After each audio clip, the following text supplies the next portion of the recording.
Hey there, everybody. Welcome back to ArcLighter, the channel where we talk about the process, the people, and the product of architecture. Today is part 2 of a multi-part series we have about the things that college does not tell you about when you are going through architecture school.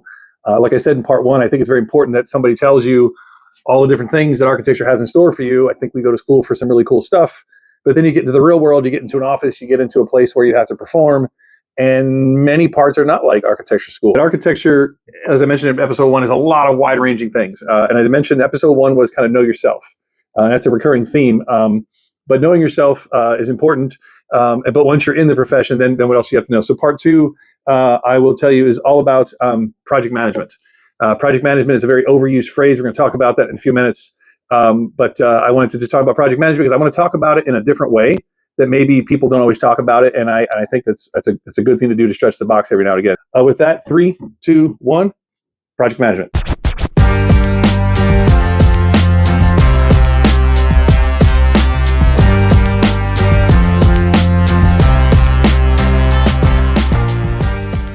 All right, project management. Project management is interesting. I think it's overused. I think you talk to 5 people about project management, you'll probably get the same sort of ideas. Well, it's about schedules. Oh, it's about budgets, about emails, and nothing else. I think those are tools that project managers use. But ultimately, I'd like to shift the narrative a little bit on project management and actually ask the question, what is a project? Long before a project is built, long before there's concrete, steel, bricks, the open house, the ribbon cutting, the project still existed. The project existed as an amalgamation of a lot of types of information. So I would submit to you that project management is really information management.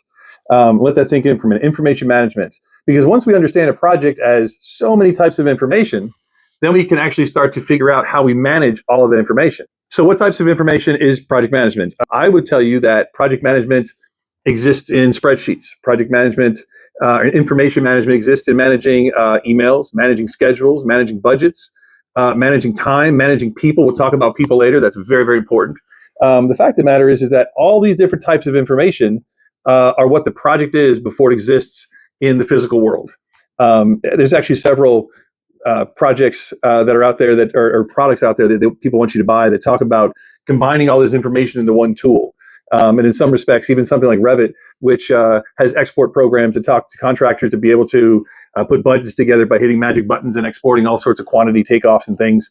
That's fine. That's combining maybe 2 types of information, sort of the drawing world and the budget world. But really, project management is all of these things. And so let's just kind of talk about that for a minute. All right. So one of the big takeaways I want to give you is architecture school really doesn't tell you, but I would submit to you, you really should be familiar with the Microsoft Office suite or some version of that. And what does that mean familiar with? Well, let's just start with Excel. The fact is, if you understand Excel and how Excel is put together, you'll be able to put together rudimentary templates and spreadsheets that can relate to budgets. Budgets, real basic things, construction costs, maybe develop a budget for yourself, for your office, for your manpower, for your team. But that's a type of information. And Excel allows you to put information together in a certain way. So there's Google Sheets and a few other competing programs.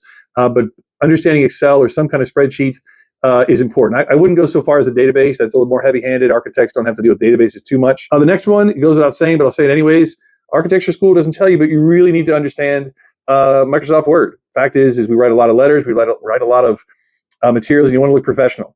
And then I guess following on that would be things like Outlook or some type of email program. Obviously, it can be an online version or a desktop version.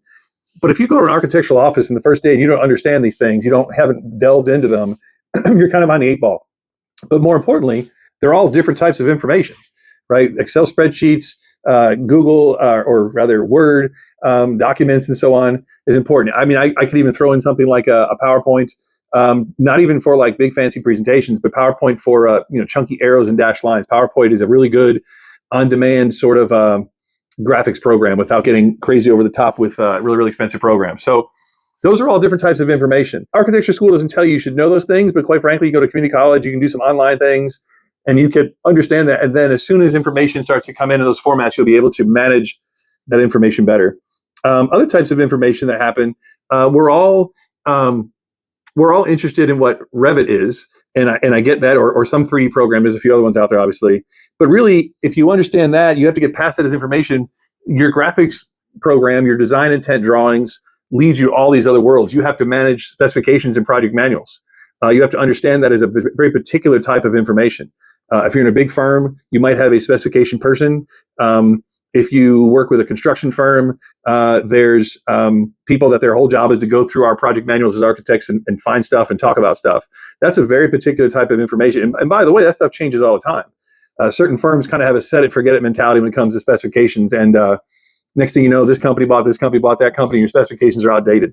You have to understand a project is an amalgamation of all these things, of all these different types of information. I think that's important because they don't tell you that, hey, by the way, you love to do design, you love talking about great architecture, but oh, by the way, there's the kind of behind the scenes working body of knowledge you have to have for architecture and everything besides graphic programs, everything besides renderings, model building, 3D fly-throughs, all you have to know a bunch of stuff besides all that.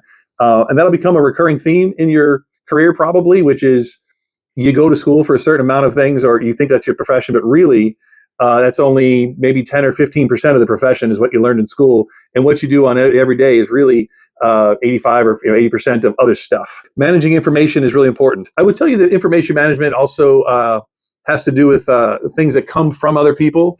Think about it as a hub and a spoke. As a project architect or a project manager, you're sort of in the middle, and really information comes from all different collaborators, construction side, jurisdictional authorities, subconsultants of subconsultants, specialty consultants, the owner, of course. Information comes from all sorts of places, and your job is to funnel that information around. Your job is to make sure it doesn't sit in your desk or your inbox, but to assess the information and figure out where it goes. Again, you may receive a budget from a cost estimator and it has to get to the owner. You don't have to create the cost estimate, and you're not the owner, but it goes through you, you process it and send it on. You don't necessarily create all the Revit files or all the graphical files or the contract documents, but you have to make sure they go to the contractor who then made you another cost estimate, and they have to work with the first cost estimator. You are in the middle of most of that work as the project manager or the person who's managing the information that is the project. The project exists as this group of information from all these people, and your job many times is to kind of move it through the process. Your job is to not only understand it and assess it, maybe make comments on it if that's what your job is, but also to make sure it gets to the right people and that they can perform their work. There's not much worse on a project when one person doesn't finish something and now 5 other people can't do their thing. That's just not great. It's not efficient, obviously, but information sometimes is used to build other pieces of information. Sometimes a project is a building block sort of process. So that's important. The last thing I'll say about project management, this one is a bit more contemplative. Essentially, when you're a project manager, when you're an information manager, you also have to manage the people that provide that information. I don't think it's earth-shattering to say that project managers manage people. I think that's fine. But the fact is in a sort of the opposite way that episode 1 said, you have to understand yourself so that when you go into the profession, you can feel rooted and grounded in what you're doing, that you're not being asked to do things you're not comfortable with. Not with the idea of not having professional expanding your mind type of deal, but you don't want to necessarily go into a situation that kind of keeps you constantly on edge. But as a project manager, you now have to understand all those different types of people. And it's really important. Project management, information management is also people management. I think we know all sorts of different personality types in our lives. And just like I said, you have to know yourself. There's left brain people, there's right brain people, there's people who think they know everything. And talk all the time. There's people who do know everything and say very little, and it's all different people type. Even on the client side, it's all different people type. What do you do on the architecture side that you can make the owner most comfortable? Yes, they're paying you. Yes, there's contracts and all those sorts of things for sure. But at the end of the day, a project is all this information flying around by all these different people, and you need to find a way to get the best out of everybody. I think you can talk around the office and you'll find that sometimes you'll work with a client who's never been a client before, or you'll work with a client who's been in a very particular place a long, long time, and your job is to help shake it up a little bit where you don't want them to do, or maybe you were given direction for them not to do the same thing they've been doing for 20 years. Excuse me. And you have to understand what makes them comfortable. Sometimes you realize there's a process we use. It's called, and other people use it too. It's called preview, review, and endorse. The fact is, if you go into a meeting and you're sitting with stakeholders in front of you and you ask for decisions right at that time, but you don't understand their personalities, you could meet with a lot of resistance. You could meet with people who simply aren't going to invest in the conversation, or at the very least, they'll be like, "Sure, I'll sign off on this, but it's going to take a while so I can take it back and review it." And then there's other people on the client side who will 1,000%. You talk about something to make a decision, and boom, there you go. Your job is to understand all those different personality types. In a lot of ways, those personality types are different types of information. Understanding how some people work very quickly to a decision. Other people get to a decision, but then redo their decision 5 minutes later. I think we all know people like that. Um, and it's really important because the fact is that you need to get that information out. So again, you're in the middle of the hub and spoke. You can then funnel that information in different places. And I think that when you understand that people are sort of an informational type, then you can understand that your job is to kind of work with them in a way that works best. Uh, I would also say a couple things. Just because you don't get along with somebody doesn't mean that they don't add positively to a project. I won't say this is controversial, but the fact of the matter is not everybody's going to get along with everybody else. Not everybody's going to go after hours and have an iced tea with somebody. But the fact of the matter is, people can be senior. They can have a lot of experience. People can offer a lot to a project. They can absolutely do their part of the project very well, and you don't have to be their best buddies. Yes, you have to professionally get along. You probably don't have angst and friction. But the fact is when you understand everybody, again, left brain, right brain, boisterous, quiet, and anything in between, that's okay. It adds to the spice of the office, that's for sure. But maybe that's not the intent. But understanding that sometimes people aren't just like you, and that's okay, as long as they do their job proficiently, and they don't really cause roadblocks and things. That's really what you're looking for, and that'll be in other companies. That'll be clients. There could be clients that you're not very fond of for various reasons. And if you're in a position to turn down work, fine. But at the end of the day, if a client is hiring you to do a certain body of work in a certain professional manner, you should be able to do that. With little restriction, let's just say.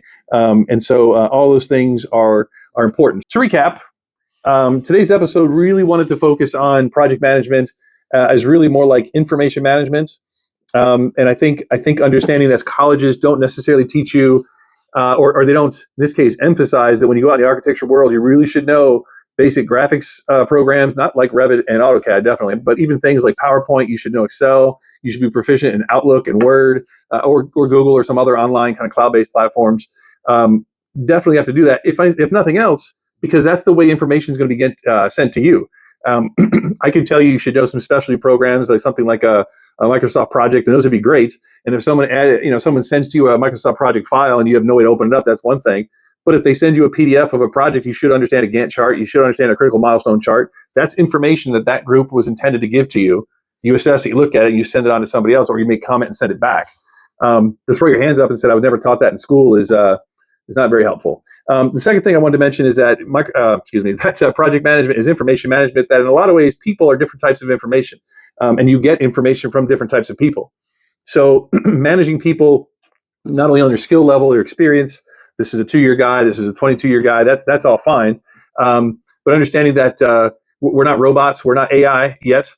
We are actual people, and people have good days and bad days. People have highs and lows. People change over time. I just one more quick story. I've worked with plenty of people, but sometimes people come in and they're young and they're sort of quiet and they're sort of introverted, and you think there's something there because you've interviewed them, you've talked to them, and you're hoping they're going to blossom into something really great. We used to kind of call them rising stars or rock stars. And then slowly over the year, the 2 years, 3 years, all of a sudden you see them opening up. They get a lot more confidence. They're able to work with clients really well. They're able to manage projects and move the information around. And you get you get a good feeling because you sort of took a chance on that person. And instead of 22, now they're 30 or 32, and you're like, yeah, that's what I knew you can be. That's what I saw in you years ago. And that's important as someone who's managing a project, but also managing people. And so all these things work together. I appreciate everybody. Thank you for tuning in. Thank you for tuning into this episode of ArcLighter. I think we're going to have at least 2 more episodes of the things that college does not teach you in architecture, or architecture college does not teach you, but that you should know. And again, I think these are a little off the beaten path, but that's kind of the reason that we're doing this. If it was easy and everybody knew it, then maybe colleges would change their program. But I think from someone who's been in the profession now for a minute, I think the idea that as an incoming person in their early 20s, they should really understand the profession. I think these are important. If you have anything you want me to cover, you can let us know. Of course, like and subscribe, all that good stuff. Hit the bell notifications. We enjoy making this content. I really think it's a good way to sort of get the profession out there and kind of dispel some of the myths. But look for the next episode to be out in the coming weeks or sooner. Thank you very much, everyone. Have a good day.